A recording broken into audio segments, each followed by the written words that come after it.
ਸਤਨਾਮ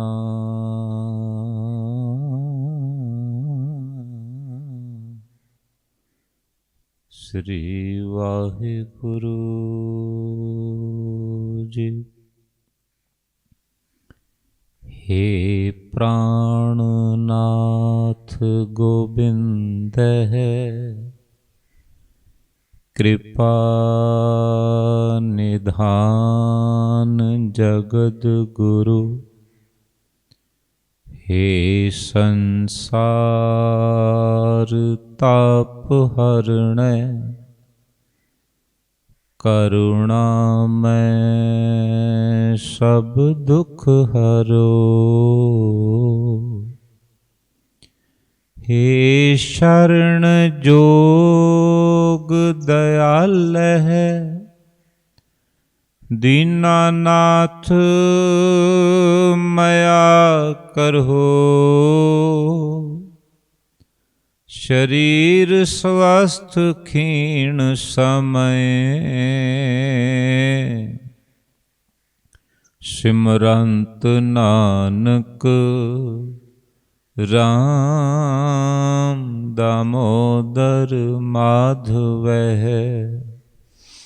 शरीर स्वस्थ क्षीण समय सिमरंत नानक राम दामोदर माधव। पतित पावन कृपा निधान भगत वत्सल कल्याणकारी सतगुरु चवर छतर तख्त दे मालिक परमेश्वर जी दा हिरदा निज स्वरूप गुरगद्दी ते सुभाएमान। धन धन श्री गुरु ग्रंथ साहिब महाराज जी दे चरणां दा ओट आसरा लैकर आप जी दे चरणां दे विच आप जी दे नाल सांझ पाउणी है गुरमत विचार दी। आओ जितने को श्रोते आप जी सरवण करदे पे हो, सब तो पहला गुरु फतेह सांझी करिए। प्यार सहित आखो जी वाहिगुरु जी का खालसा वाहिगुरु जी की फतेह। धन श्री गुरु नानक देव जी महाराज सच्ची सरकार जिन्हां ने जगत जलंदे दे उधार वास्ते 10 जामे धारण कीते। पहले जामे विच साहिब गुरु नानक देव महाराज जी ने 4 उदासियां कर लोकां नूं सच दे चरनां दे नाल जोड़िया, सच नाल जोड़िया ते रसना तो एहो जे सच दे बचन कहे जिन्हां बचनां नूं सुन के चोरां दे, ठग्गां दे, कर्म कांडियां दे, भुलेखे पाऊ लोकां दे हिरदे गुरु नानक साहिब जी दी बाणी ने विन दिते। भगत कबीर साहिब जी का पावन बचन तुहाडे नाल सांझा करां, क्योंकि गुरु एक सूरमा हुंदा है। जिवें सूरमे दे कमान दे विचों निकलिया होया तीर शिकार नूं विन दिंदा है, इंज ही गुरु सूरमे दे मुखों निकले हुए बचन वो जग्यासू दा हिरदा जिहड़ा वो विन दिंदे ने। इंज ही गुरु सूरमे दे मुखों निकले हुए बोलां दे तीर वो संगत जी कुराहे पे हुए दे हिरदे नूं विन दिंदे ने ते वो कुराहे पैणों रुक जांदा है। ते गुरु सूरमे दे जो बचन ने वो ऐसे अणियाले तीर ने जिहड़े संगत जी आ कन मनुख दे ਕਿਸੇ ਦੀ ਨਿੰਦਿਆ, ਕਿਸੇ ਦੀ ਚੁਗਲੀ, ਝੂਠ ਸੁਣਦੇ ਨੇ। ਇਹ ਕੰਨ ਵੀ ਸੱਚ ਦੇ ਗੁਰੂ ਦੇ ਤੀਰ ਜਿਹੜੇ ਨੇ ਉਹ ਵਿੰਨ ਦਿੰਦੇ ਨੇ। ਗੁਰੂ ਸੂਰਮੇ ਦੇ ਨਿਕਲੇ ਹੋਏ ਮੁਖ ਦੇ ਬਚਨਾਂ ਰੂਪੀ ਤੀਰ ਉਹ ਕਿਸੇ ਦੇ ਹੱਥ ਗਲਤ ਕਰਮ ਕਰਦੇ ਨੇ, ਇਹਨਾਂ ਨੂੰ ਵਿੰਨ ਦਿੰਦੇ ਨੇ। ਗੁਰੂ ਸੂਰਮੇ ਦੇ ਨਿਕਲੇ ਹੋਏ ਮੁਖ ਦੇ ਬਚਨਾਂ ਰੂਪੀ ਤੀਰ ਉਹ ਕਿਸੇ ਦੇ ਗਲਤ ਕੰਮਾਂ ਦੇ ਵਿੱਚ ਰੋਕ ਪਾਉਂਦੇ ਨੇ। ਜਿਸ ਨੂੰ ਭਗਤ ਕਬੀਰ ਸਾਹਿਬ ਜੀ ਆਖਦੇ ਨੇ, ਕਬੀਰ ਸਤਿਗੁਰ ਸੂਰਮੇ ਬਾਹਿਆ ਬਾਣ ਜੋ ਏਕ ਲਾਗਤ ਹੀ ਭੋਏ ਗਿਰ ਪਰਿਆ, ਪਰਾ ਕਰੇ ਜੇ ਸ਼ੇਕ। ਤੇ ਨਾਲ ਹੀ ਬਚਨ ਕਹਿ ਦਿੱਤਾ, ਕਬੀਰ ਗੂੰਗਾ ਹੁਆ ਬਾਵਰਾ, ਬਹਿਰਾ ਹੁਆ ਕਾਨ, ਪਾਵਹੁ ਤੇ ਪਿੰਗੁਲ ਭਇਆ, ਮਾਰਿਆ ਸਤਿਗੁਰ ਬਾਣ। ਬਾਣ ਮੈਨੇ ਤੀਰ। ਗੂੰਗਾ ਹੁਆ ਬਾਵਰਾ, ਬਹਿਰਾ ਹੁਆ ਕਾਨ, ਪਾਵਹੁ ਤੇ ਪਿੰਗੁਲ ਭਇਆ। ਗੂੰਗਾ ਹੋ ਜਾਂਦਾ, ਉਹਦੀ ਜ਼ੁਬਾਨ ਜਿਹੜੀ ਹੈ ਫਿਰ ਉਹ ਗਲਤ ਨਹੀਂ ਬੋਲਦੀ, ਉਹ ਝੂਠ ਨਹੀਂ ਬੋਲਦੀ, ਕਿਸੇ ਦੀ ਨਿੰਦਿਆ ਤੇ ਚੁਗਲੀ ਨਹੀਂ ਕਰਦੀ। ਵਿੰਨ ਕੇ ਰੱਖ ਦਿੱਤੀ ਜ਼ੁਬਾਨ, ਗੂੰਗਾ ਹੋ ਗਿਆ। ਬਾਵਰਾ ਦਾ ਅਰਥ ਹੁੰਦਾ ਉਹ ਮਸਤਾਨਾ ਹੋ ਗਿਆ ਏ, ਉਹ ਦੀਵਾਨਾ ਹੋ ਗਿਆ, ਉਹ ਝੱਲਾ ਹੋ ਗਿਆ ਏ, ਪਿਆਰ ਵਿੱਚ ਮਸਤਾਨਾ ਹੋ ਗਿਆ। ਸੱਚ ਜਾਣਿਓ, ਇਹ ਗੁਰੂ ਦੇ ਸ਼ਬਦ ਦੇ ਤੀਰ ਨੇ ਕਰਾਮਾਤ ਵਿਖਾਈ। ਬਹਿਰਾ ਹੁਆ ਕਾਨ, ਇਹਦਾ ਅਰਥ ਹੈ ਕਿ ਉਹ ਕੰਨਾਂ ਤੋਂ ਬੋਲਾ ਹੋ ਗਿਆ। ਉਹਦੇ ਕੰਨ ਹੁਣ ਕਿਸੇ ਦੀ ਬੁਰਾਈ ਨਹੀਂ ਸੁਣਦੇ, ਕਿਸੇ ਦੀ ਨਿੰਦਿਆ ਨਹੀਂ ਸੁਣਦੇ, ਕਿਸੇ ਦਾ ਝੂਠ ਨਹੀਂ ਸੁਣਦੇ, ਕਿਸੇ ਦੀਆਂ ਚੁਗਲੀਆਂ ਨਹੀਂ ਸੁਣਦੇ। ਉਹਦੇ ਕੰਨ ਹੁਣ ਸੱਚ ਸੁਣਦੇ ਨੇ, ਸੱਚ। ਬਹਿਰਾ ਹੁਆ ਕਾਨ। ਅਗਲਾ ਬਚਨ ਹੈ, ਪਾਵੋਂ ਤੇ ਪਿੰਗੁਲ ਭਇਆ, ਪੈਰਾਂ ਤੋਂ ਪਿੰਗਲਾ ਹੋ ਗਿਆ। ਪੁੱਛੀਏ ਜੀ ਉਹ ਪਿੰਗਲਾ ਕਿਵੇਂ ਹੋ ਗਿਆ? ਤੇ ਪਿੰਗਲੇ ਮਨੁੱਖ ਨੂੰ ਵੇਖੋਗੇ, ਉਹ ਪਿੰਗਲਾ ਮਨੁੱਖ ਜਿਹੜਾ ਹੈ ਉਹ ਕਿਸੇ ਸਹੀ ਵਿਅਕਤੀ ਦੇ ਨਾਲ ਪੈਂਡਾ ਨਹੀਂ ਕਰ ਸਕਦਾ, ਕਿਉਂਕਿ ਉਹ ਪਿੰਗਲਾ ਹੈ, ਉਹਦੀਆਂ ਲੱਤਾਂ ਕੰਮ ਨਹੀਂ ਕਰਦੀਆਂ, ਪੈਰ ਕੰਮ ਨਹੀਂ ਕਰਦੇ। ਜਿਹੜੀਆਂ ਪੌੜੀਆਂ ਇੱਕ ਚੰਗੇ ਭਲੇ ਮਨੁੱਖ ਨੇ ਦੌੜ ਕੇ ਚੜ੍ਹ ਜਾਣੀਆਂ ਨੇ, ਪਹਾੜ ਦੀ ਚੋਟੀ ਤੇ ਇੱਕ ਸਹੀ ਸਲਾਮਤ ਇਨਸਾਨ ਨੇ ਦੌੜ ਕੇ ਚੜ੍ਹ ਜਾਣਾ ਹੈ, ਕਿ ਪਿੰਗਲਾ ਚੜ੍ਹ ਜਾਏਗਾ? ਨਹੀਂ ਚੜ੍ਹ ਸਕਦਾ।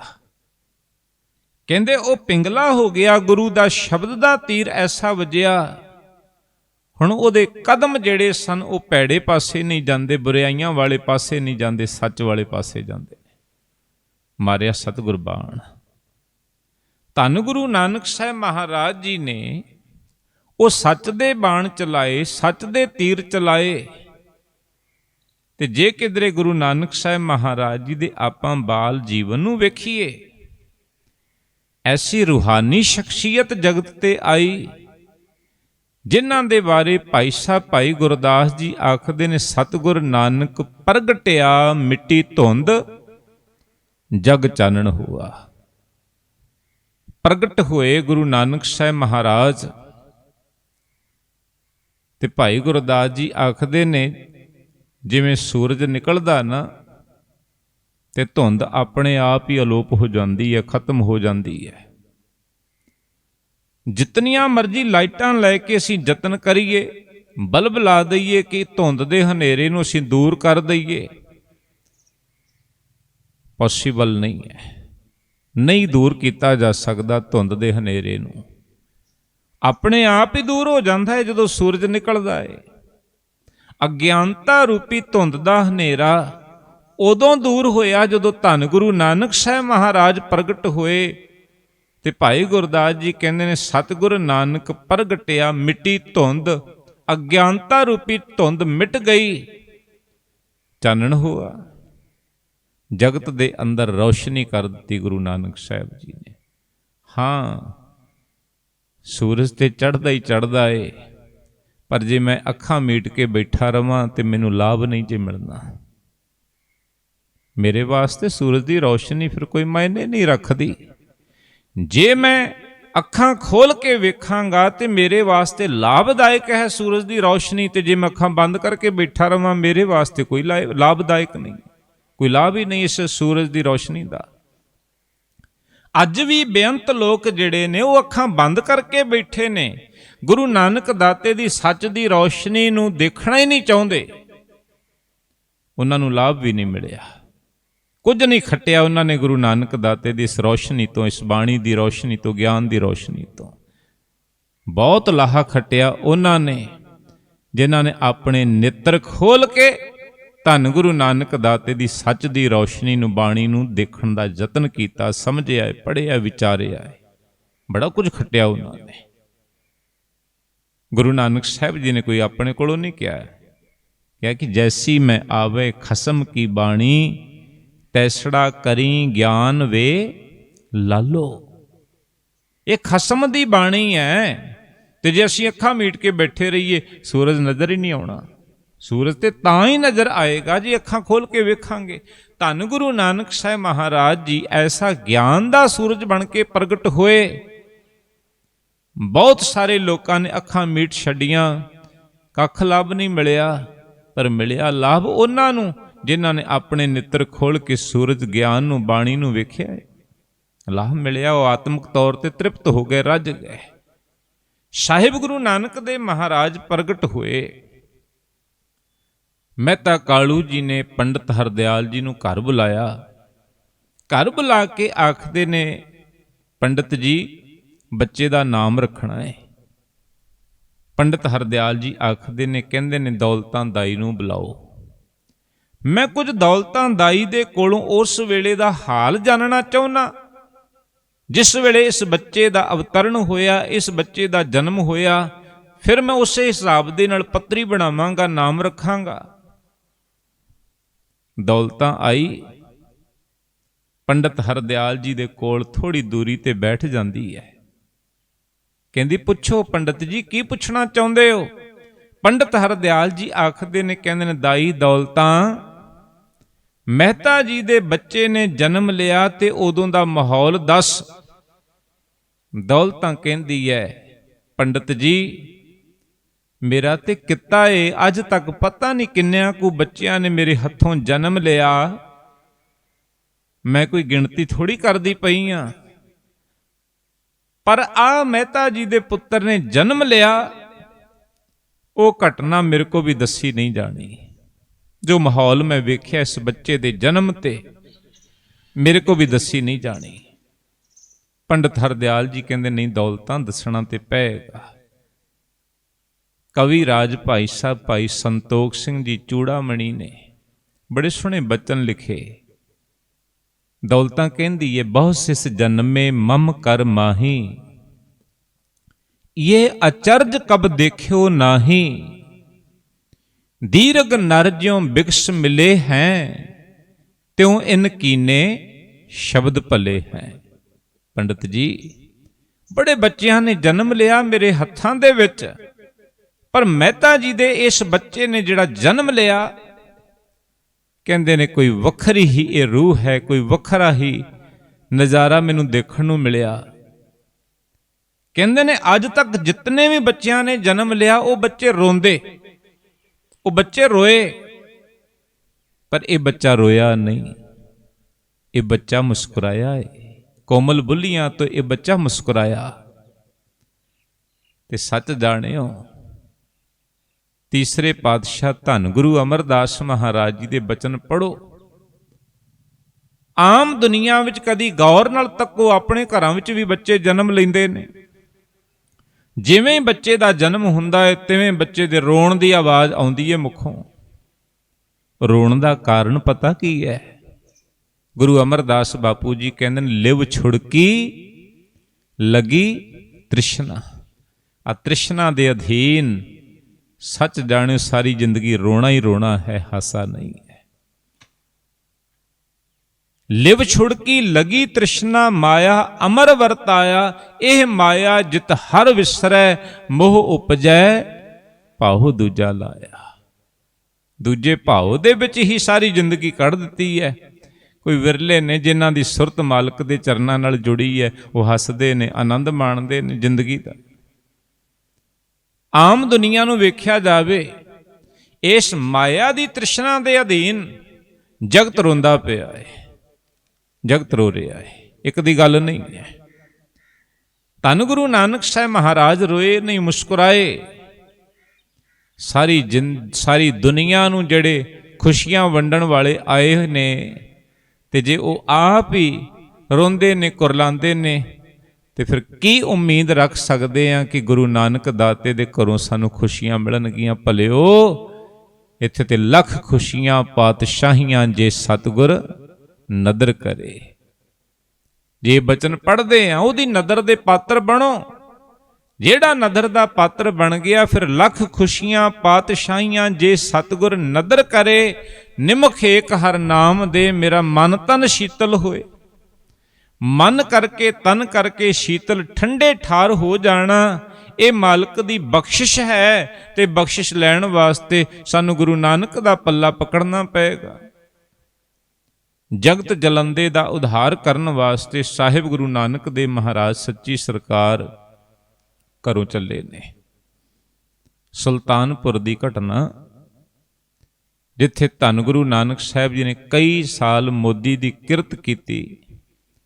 ਅੱਜ ਗੁਰੂ ਨਾਨਕ ਸਾਹਿਬ ਸੱਚੀ ਸਰਕਾਰ ਉਸ ਵੇਈਂ ਦੇ ਵਿੱਚੋਂ ਇਸ਼ਨਾਨ ਕਰਕੇ ਜਦੋਂ ਬਾਹਰ ਨਿਕਲੇ, ਤੇ ਰਸਨਾ ਤੇ ਬਚਨ ਸੀ, ਨਾ ਕੋ ਹਿੰਦੂ ਨਾ ਮੁਸਲਮਾਨ। ਇਹ ਬਚਨ ਸੁਣ ਕੇ ਬੌਖਲਾਹਟ ਹੋ ਗਈ, ਹਾਹਾਕਾਰ ਮਚ ਗਈ ਕਿ ਨਾਨਕ ਕਹਿ ਰਿਹਾ ਹੈ, ਨਾ ਕੋ ਹਿੰਦੂ ਨਾ ਮੁਸਲਮਾਨ। ਨਵਾਬ ਦੌਲਤ ਖਾਨ ਤੱਕ ਖਬਰ ਪਹੁੰਚੀ। ਨਵਾਬ ਦੌਲਤ ਖਾਨ ਨੂੰ ਗੁਰੂ ਨਾਨਕ ਸਾਹਿਬ ਮਹਾਰਾਜ ਕਹਿੰਦੇ ਨੇ, ਨਵਾਬ ਸਾਹਿਬ, ਹੁਣ ਮੈਂ ਤੁਹਾਡਾ ਮੋਦੀ ਨਹੀਂ ਰਿਹਾ, ਤੁਸੀਂ ਮੇਰੇ ਤੇ ਕੁਝ ਵੀ ਥੋਪ ਨਹੀਂ ਸਕਦੇ, ਜੋ ਸੱਚ ਹੈ ਮੈਂ ਬਿਆਨ ਕੀਤਾ। ਅੱਜ ਤੋਂ ਬਾਅਦ ਤੁਹਾਡੀ ਮੋਦੀ ਦੀ ਕਾਰ ਮੈਂ ਨਹੀਂ ਕਰਾਂਗਾ। ਬੜਾ ਯਤਨ ਕੀਤਾ ਨਵਾਬ ਸਾਹਿਬ ਨੇ, ਪਰ ਗੁਰੂ ਨਾਨਕ ਸਾਹਿਬ ਨੇ ਛੱਡ ਦਿੱਤੀ ਮੋਦੀ ਦੀ ਕਾਰ। ਜਿਹੜਾ ਏਮ ਲੈ ਕੇ ਧੰਨ ਗੁਰੂ ਨਾਨਕ ਸਾਹਿਬ ਮਹਾਰਾਜ ਹੁਣ ਚੱਲੇ ਨੇ, ਉਸ ਏਮ ਦੇ ਵਿੱਚ ਹੁਣ ਕੋਈ ਰੁਕਾਵਟ ਨਹੀਂ ਪੈ ਸਕਦੀ।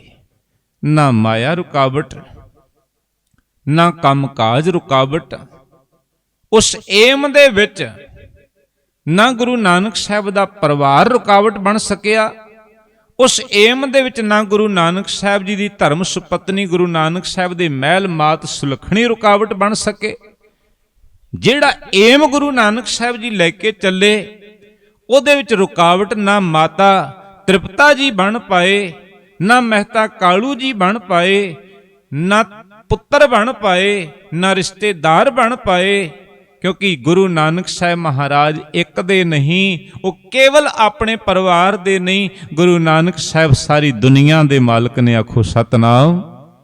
ਉਹ ਸਾਰੀ ਦੁਨੀਆ ਦੇ ਮਾਲਕ ਨੇ।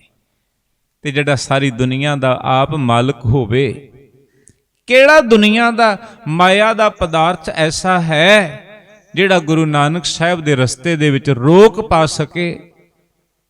ਨਹੀਂ ਪਾ ਸਕਿਆ ਕੋਈ ਰੋਕ। ਬੇਬੇ ਨਾਨਕੀ ਨੇ ਚੱਲਣ ਲੱਗਿਆਂ ਹੱਥ ਜੋੜ ਕੇ ਬੇਨਤੀ ਕੀਤੀ, ਵੀਰਾ ਨਾਨਕ, ਵੇਖ ਮਾਂ ਬਾਪ ਬਜ਼ੁਰਗ ਹੋ ਗਏ, ਇਹਨਾਂ ਨੂੰ ਛੱਡ ਕੇ ਚੱਲਿਆ। ਆਪਣੀ ਧਰਮ ਸੁਪਤਨੀ ਸੁਲੱਖਣੀ ਨੂੰ ਛੱਡ ਕੇ ਚੱਲਿਆ। ਗੁਰੂ ਨਾਨਕ ਸਾਹਿਬ ਮਹਾਰਾਜ ਖੜੇ ਨੇ ਚੁੱਪ ਕਰਕੇ। ਤੇ ਸੰਗਤ ਜੀ, ਬੇਬੇ ਨਾਨਕੀ ਜੀ ਕਹਿੰਦੇ, ਵੀਰਨਾ, ਤੂੰ ਆਪਣੀ ਪਤਨੀ ਦਾ ਵੀ ਖਿਆਲ ਨਹੀਂ ਕਰਦਾ, ਆਪਣੇ ਮਾਤਾ ਪਿਤਾ ਦਾ ਖਿਆਲ ਵੀ ਨਹੀਂ ਕਰਦਾ। ਆਹ ਦੇਖ, ਦੋ ਬਾਲ ਤੇਰੇ ਪਹੁੰਚੇ ਨੂੰ ਪਕੜ ਕੇ ਕਿਵੇਂ ਲੇਲੜੀਆਂ ਲੈਂਦੇ ਨੇ, ਇਹਨਾਂ ਦਾ ਖਿਆਲ ਕਰ। ਤੈਨੂੰ ਇਹਨਾਂ ਦਾ ਵੀ ਖਿਆਲ ਨਹੀਂ ਹੈ। ਧੰਨ ਗੁਰੂ ਨਾਨਕ ਸਾਹਿਬ ਸੱਚੀ ਸਰਕਾਰ ਕਹਿੰਦੇ ਨੇ, ਭੈਣ ਮੇਰੀਏ, ਇੱਕ ਪਾਸੇ ਦੋ ਰੋਂਦੇ ਪਏ, ਇੱਕ ਪਾਸੇ ਸਾਰਾ ਜਗਤ ਕੁਰਲਾਹਟ ਪਿਆ ਕਰਦਾ ਏ। ਦੱਸ, ਦੋਨਾਂ ਦੇ ਰੋਣੇ ਨੂੰ ਚੁੱਪ ਕਰਾਵਾਂ ਕਿ ਜਗਤ ਦੇ ਰੋਣੇ ਨੂੰ ਚੁੱਪ ਕਰਾਵਾਂ? ਬੇਬੇ ਨਾਨਕੀ ਦੇ ਹੱਥ ਜੁੜ ਗਏ। ਵੀਰਨਾ, ਜੋ ਤੂੰ ਏਮ ਲੈ ਕੇ ਚੱਲਿਆ ਏ, ਰੱਬ ਕਿਰਪਾ ਕਰੇ ਤੇਰਾ ਏਮ ਜਿਹੜਾ ਉਹ ਨਿਭ ਜਾਵੇ। ਬੇਬੇ ਨਾਨਕੀ ਨੇ ਵੀ ਸੰਗਤ ਜੀ ਇਹ ਬਚਨ ਕਹੇ, ਖਿਆਲ ਕਰਿਓ। ਰਾਜਾ ਭਰਥਰੀ ਉਹਨੂੰ ਵੈਰਾਗ ਹੋਇਆ ਤੇ ਆਪਣਾ ਘਰ ਛੱਡ ਕੇ ਤੁਰ ਪੈਣ ਲੱਗਾ। ਮੈਂ ਜੰਗਲ ਵਿੱਚ ਜਾ ਕੇ ਉਸ ਰੱਬ ਦੀ ਬੰਦਗੀ ਕਰਾਂਗਾ। ਤੇ ਜਦੋਂ ਘਰ ਆਪਣੀ ਪਤਨੀ ਨੂੰ, ਆਪਣੇ ਪੁੱਤਰ ਨੂੰ, ਆਪਣੇ ਮਹਿਲ ਨੂੰ, ਨੌਕਰਾਂ ਚਾਕਰਾਂ ਨੂੰ ਛੱਡ ਕੇ ਚੱਲਣ ਲੱਗਾ ਤੇ ਰਾਜਾ ਭਰਥਰੀ ਤੁਰ ਨਾ ਸਕਿਆ। ਮਨ ਵਿੱਚ ਖਿਆਲ ਆਇਆ, ਇੰਨੇ ਸੁੱਖ ਕਿੱਥੇ ਮਿਲਣੇ ਨੇ ਜੰਗਲ ਦੇ ਵਿੱਚ, ਇੰਨੇ ਸਾਧਨ ਕਿੱਥੇ ਮਿਲਣੇ ਨੇ ਮੈਨੂੰ ਜੰਗਲ ਦੇ ਵਿੱਚ, ਇੰਨੇ ਨੌਕਰ ਚਾਕਰ ਕਿੱਥੇ ਮਿਲਣੇ ਨੇ ਮੈਨੂੰ ਜੰਗਲ ਦੇ ਵਿੱਚ। ਤਰ੍ਹਾਂ ਤਰ੍ਹਾਂ ਦੇ ਪਦਾਰਥ ਮੇਰੇ ਇੱਕ ਇਸ਼ਾਰੇ ਤੇ ਆ ਜਾਂਦੇ ਨੇ। ਇਹ ਸਭ ਸੁੱਖਾਂ ਦੇ ਸਾਧਨ ਮੈਨੂੰ ਜੰਗਲ ਵਿੱਚ ਨਹੀਂ ਮਿਲਣੇ। ਉਹ ਮਨਾ ਛੱਡ ਪਰੇ ਇਹਨਾਂ ਪਦਾਰਥਾਂ ਦਾ ਸੁੱਖ ਮਾਣ। ਰਾਜਾ ਭਰਥਰੀ ਦੇ ਪੈਰਾਂ ਨੂੰ ਮੋਹ ਦੀਆਂ ਬੇੜੀਆਂ ਪੈ ਗਈਆਂ। ਰਾਜਾ ਭਰਥਰੀ ਜਾ ਨਾ ਸਕਿਆ। ਵਕਤ ਗੁਜ਼ਰਿਆ, ਰਾਤ ਸੁਪਨਾ ਆਇਆ। ਸੁਪਨੇ ਦੇ ਵਿੱਚ ਫੇਰ ਹਲੂਣਾ ਲੱਗਾ, ਉਹ ਭਰਥਰੀ ਤੂੰ ਤੇ ਵੈਰਾਗ ਲਿਆ ਸੀ ਪਰ ਤੁਰਿਆ ਘਰੀ ਫਿਰਦਾ ਏ। ਛੱਡ ਦੇ ਸਭ ਕੁਝ ਤੇ ਜਾ ਜਾ ਕੇ ਜੰਗਲ ਵਿੱਚ ਭਗਤੀ ਕਰ, ਰੱਬ ਦੀ ਬੰਦਗੀ ਕਰ। ਮਨ ਵਿੱਚ ਖਿਆਲ ਆਇਆ, ਉੱਠ ਪਿਆ। ਸੁਪਨਾ ਖੁੱਲਿਆ ਏ।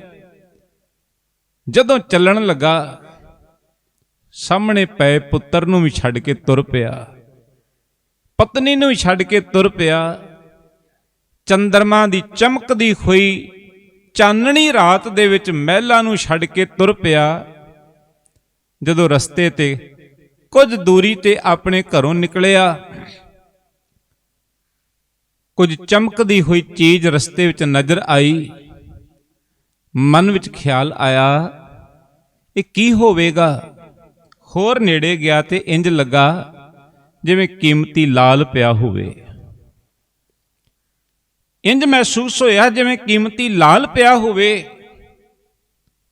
ਹੋਰ ਨੇੜੇ ਹੋਇਆ ਤੇ ਮਨ ਵਿੱਚ ਖਿਆਲ ਆਇਆ, ਮਨਾ ਚੱਕ ਲਾ ਕਿਹੜਾ ਕੋਈ ਦੇਖਦਾ ਪਿਆ ਏ, ਔਖੇ ਵੇਲੇ ਕੰਮ ਆਏਗਾ।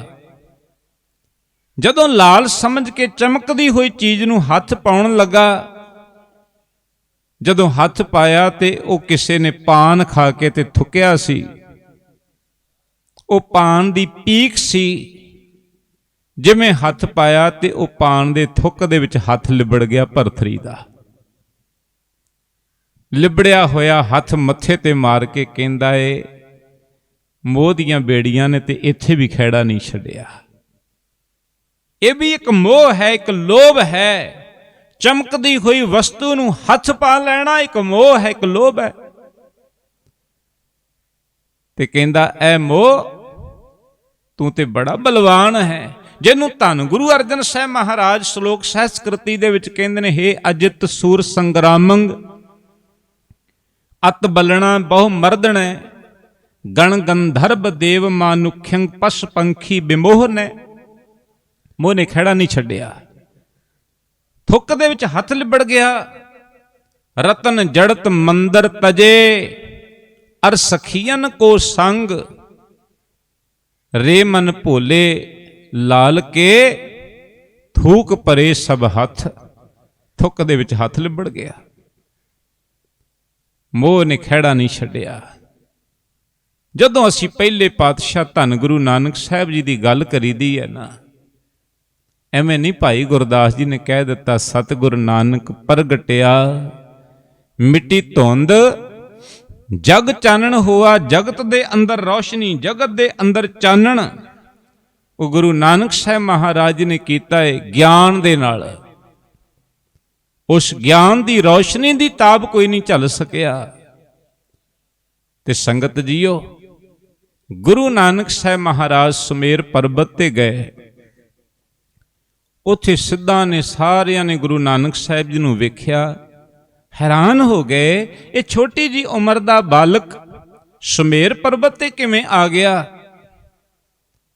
ਸਾਰਿਆਂ ਨੇ ਸਵਾਲ ਕੀਤਾ, ਕੌਣ ਸ਼ਕਤ ਤੁਹੇ ਇੱਥੇ ਲਿਆਈ। ਤੇ ਗੁਰੂ ਨਾਨਕ ਸਾਹਿਬ ਕਹਿੰਦੇ ਹਉ ਜਪਿਆ ਪਰਮੇਸ਼ਰੋ ਭਾਉ ਭਗਤ ਸੰਗ ਤਾੜੀ ਲਾਈ। ਤਾੜੀ ਦਾ ਅਰਥ ਹੈ ਸੁਰਤ। ਕਹਿੰਦੇ ਰੱਬ ਦੀ ਪ੍ਰੇਮਾ ਭਗਤੀ ਦੇ ਨਾਲ ਮੈਂ ਸੁਰਤ ਜੋੜੀ, ਬਸ ਉਸ ਜੁੜੀ ਹੋਈ ਸੁਰਤ ਜਿਹੜੀ ਸੀ ਮੈਨੂੰ ਚੱਕ ਕੇ ਇੱਥੇ ਲੈ ਆਈ ਤੁਹਾਡੇ ਕੋਲ। ਹੁਣ ਗੁਰੂ ਨਾਨਕ ਸਾਹਿਬ ਜੀ ਦੇ ਐਸੇ ਜੀਵਨ ਤੋਂ ਇਹ ਪ੍ਰਭਾਵਿਤ ਹੋਏ। ਅੱਜ ਵੀ ਮੈਂ ਬੇਨਤੀ ਕਰਾਂ, ਜਿਹੜੇ ਸੰਗਤ ਜੀ ਚੰਗੇ ਲੀਡਰ ਹੁੰਦੇ ਨੇ ਉਹ ਵੀ ਖਰੀਦੇ ਜਾਂਦੇ ਨੇ, ਚੰਗੇ ਧਾਰਮਿਕ ਬੰਦੇ ਵੀ ਖਰੀਦੇ ਜਾਂਦੇ ਨੇ। ਕੋਸ਼ਿਸ਼ ਹੈ ਹਰ ਇੰਟੈਲੀਜੈਂਟ ਪੁਰਸ਼ ਜਿਹੜਾ ਉਹ ਖਰੀਦਿਆ ਜਾ ਰਿਹਾ ਹੈ, ਖਰੀਦਣ ਦਾ ਉਹਨੂੰ ਯਤਨ ਕੀਤਾ ਜਾ ਰਿਹਾ ਹੈ।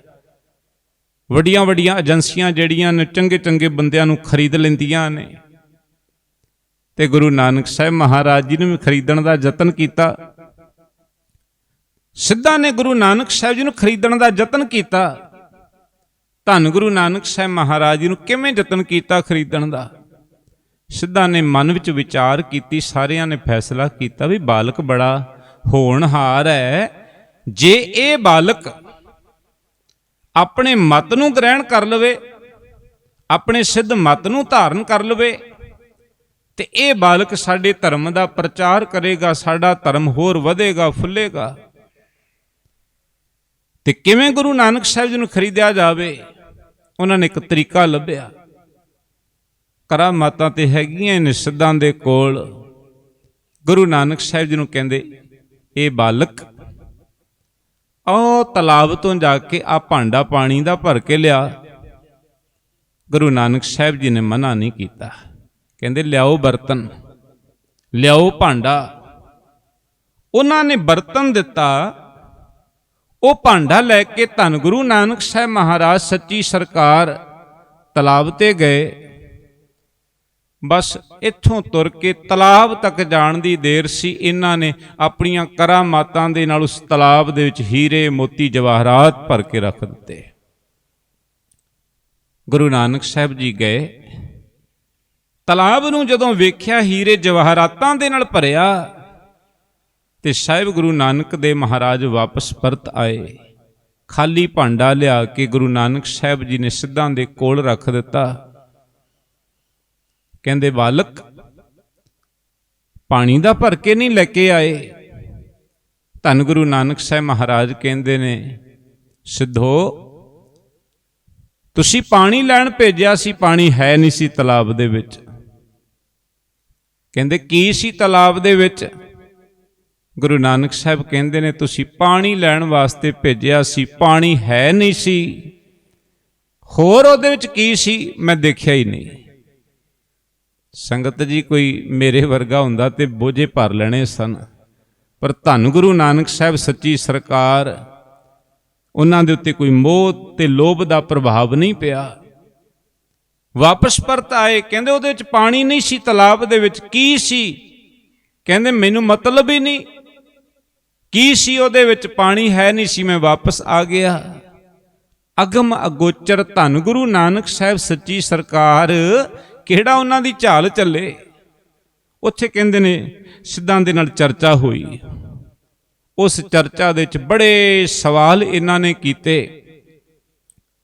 ਗ੍ਰਸਤ ਦੇ ਸੰਬੰਧ ਵਿੱਚ ਬੜੇ ਸਵਾਲ ਕੀਤੇ, ਪਰ ਸਾਹਿਬ ਗੁਰੂ ਨਾਨਕ ਦੇ ਮਹਾਰਾਜ ਜੀ ਨੇ ਆਪਣੇ ਸ਼ਬਦ ਦੇ ਨਾਲ, ਆਪਣੀ ਵਿਚਾਰਧਾਰਾ ਦੇ ਨਾਲ, ਆਪਣੇ ਬਚਨਾਂ ਦੇ ਨਾਲ, ਆਪਣੇ ਅਣਿਆਲੇ ਤੀਰਾਂ ਦੇ ਨਾਲ ਸਾਰੀ ਸਿੱਧ ਮੰਡਲੀ ਨੂੰ ਪਸਤ ਕਰਕੇ ਰੱਖ ਦਿੱਤਾ। ਉਹਨਾਂ ਦੇ ਉੱਤੇ ਜਿੱਤ ਪ੍ਰਾਪਤ ਕੀਤੀ ਹੈ। ਤੇ ਭਾਈ ਗੁਰਦਾਸ ਜੀ ਦੇ ਪਾਵਨ ਬਚਨ ਨੇ ਸਿੱਧੀ ਮਨੇ ਵਿਚਾਰਿਆ, ਕਿਵੇਂ ਦਰਸ਼ਨ ਇਹ ਲੇਵੈ ਬਾਲਾ, ਐਸਾ ਜੋਗੀ ਕਲੀ ਮੈਂ ਹਮਰੇ ਪੰਥ ਕਰੇ ਉਜਿਆਲਾ, ਖੱਪਰ ਦਿੱਤਾ ਨਾਥ ਜੀ ਪਾਣੀ ਭਰ ਲੈਵਨ ਉੱਠ ਚਾਲਾ, ਸਤਿਗੁਰ ਅਗਮ ਅਗਾਧ ਪੁਰਖ ਕਿਹੜਾ ਚੱਲੇ ਗੁਰੂ ਦੀ ਚਾਲਾ, ਸ਼ਬਦ ਜਿੱਤੀ ਸਿੱਧ ਮੰਡਲੀ ਕੀਤੋ ਸੁ ਆਪਣਾ, ਪੰਥ ਨਿਰਾਲਾ ਕਲਯੁਗ ਨਾਨਕ ਨਾਮ ਸੁਖਾਲਾ। ਅਗਮ ਅਗੋਚਰ ਸਤਿਗੁਰੂ ਬੋਲੇ ਮੁਖ ਤੇ ਸੁਣੋ ਸੰਸਾਰੀ। ਧੰਨ ਗੁਰੂ ਨਾਨਕ ਸਾਹਿਬ ਮਹਾਰਾਜ ਸੱਚੀ ਸਰਕਾਰ, ਕਿਹੜਾ ਚੱਲੇ ਗੁਰੂ ਦੀ ਚਾਲਾ। ਤੇ ਗੁਰੂ ਨਾਨਕ ਸਾਹਿਬ ਜੀ ਨੇ ਸ਼ਬਦ ਦੇ ਨਾਲ ਸਿੱਧ ਮੰਡਲੀ ਨੂੰ ਜਿੱਤਿਆ ਜੇ। ਉਹ ਅਣਿਆਲੇ ਤੀਰ ਧੰਨ ਗੁਰੂ ਨਾਨਕ ਸਾਹਿਬ ਮਹਾਰਾਜ ਜੀ ਦੇ ਜਿਨ੍ਹਾਂ ਜਿਨ੍ਹਾਂ ਦੇ ਹਿਰਦਿਆਂ ਦੇ ਵਿੱਚ ਵੱਜੇ ਨੇ ਵਿੰਨ ਕੇ ਰੱਖ ਦਿੱਤਾ। ਭਗਤ ਕਬੀਰ ਸਾਹਿਬ ਜੀ ਦੇ ਬਚਨ ਇੱਕ ਵਾਰੀ ਫਿਰ ਪੜ੍ਹ ਲਈਏ। ਕਬੀਰ ਸਤਿਗੁਰ ਸੂਰਮੇ ਬਾਹਿਆ ਬਾਣ ਜੋ ਏਕ, ਲਾਗਤ ਹੀ ਭੋਏ ਗਿਰ ਪਰਿਆ, ਪਰਾ ਕਰੇਜੇ ਸ਼ੇਕ। ਕਬੀਰ ਗੂੰਗਾ ਹੁਆ ਬਾਵਰਾ, ਬਹਿਰਾ ਹੁਆ ਕਾਨ, ਪਾਵੋਂ ਤੇ ਪਿੰਗੁਲ ਪਿਆ, ਮਾਰਿਆ ਸਤਿਗੁਰ ਬਾਣ। ਐਸਾ ਮੇਰਾ ਗੁਰੂ ਨਾਨਕ ਦਾਤਾ ਜਿਹੜਾ ਮੋਹ ਵਿਕਾਰਾਂ ਤੋਂ ਉੱਪਰ ਹੈ। ਧੰਨ ਗੁਰੂ ਨਾਨਕ ਸਾਹਿਬ ਮਹਾਰਾਜ ਜਗਤ ਜਲੰਦੇ ਦਾ ਉਧਾਰ ਕਰਨ ਵਾਸਤੇ ਆਏ ਨੇ। ਸੰਗਤ ਜੀ, ਅੱਜ ਬਹੁਤ ਵੱਡਾ ਉਪਰਾਲਾ ਅੰਮ੍ਰਿਤ ਗੁਰਬਾਣੀ ਚੈਨਲ ਵਾਲੇ ਕਰ ਰਹੇ ਨੇ ਤੇ ਆਪ ਸਮੂਹ ਸੰਗਤਾਂ ਜੋ ਦੇਸ਼ ਪ੍ਰਦੇਸ਼ ਵਿੱਚ ਬੈਠ ਕੇ YouTube ਤੇ Facebook ਤੇ ਸਰਵਣ ਕਰ ਰਹੀਆਂ ਨੇ, ਇਸ ਚੈਨਲ ਨੂੰ ਸਬਸਕ੍ਰਾਈਬ ਕਰੋ। ਸੰਗਤ ਜੀਓ, ਵੱਧ ਤੋਂ ਵੱਧ ਸਰਵਣ ਕਰਕੇ ਇਹਨਾਂ ਵੀਰਾਂ ਦੀ ਹੌਸਲਾ ਅਫਜ਼ਾਈ ਕਰੋ।